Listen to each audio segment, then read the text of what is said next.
Revelation 2295. From the 10th of April 1942. Teaching after the disaster.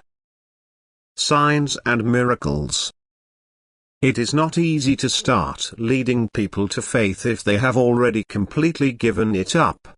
And yet, the attempt must be made so that all people are once again made acutely aware of the dreadful consequences of an earthly life without faith in a just, wise, omnipotent and extremely loving Creator. Even people who until now still stood in traditional faith will abandon it in view of the great natural catastrophe and its effects. And then it is absolutely necessary to speak of God's love, which had to intervene for the sake of human souls, and of the overwhelming danger, so that man's thoughts and aspirations are only directed towards matter.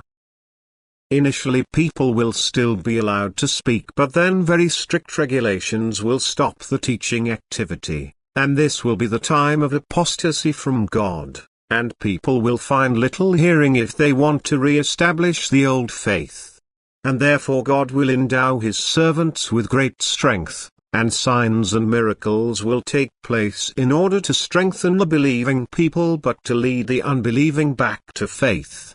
And therefore do not become fearful or of little faith, but build firmly on God. For God knows about this time and has prepared everything so that you, who want to serve Him, will recognize from the course of world events when the hour is to be expected which will bring the decision about the individual's life and death, that is faith or faithlessness.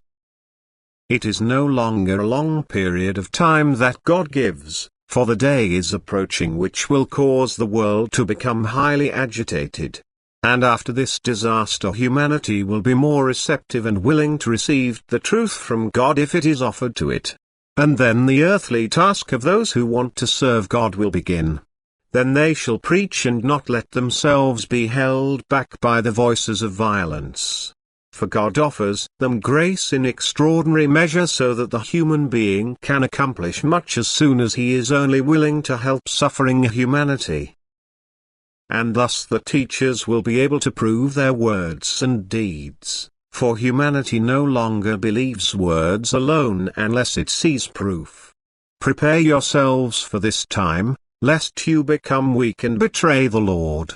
You truly need great strength for this, yet if you already unite with God in prayer beforehand, the strength will come to you when you need it most, for God does not abandon those who want to work for Him. And thus, He will also bless your plan and increase your will. And thus strengthened you will be able to resist the spiritual battle and your activity will not remain without success. Amen.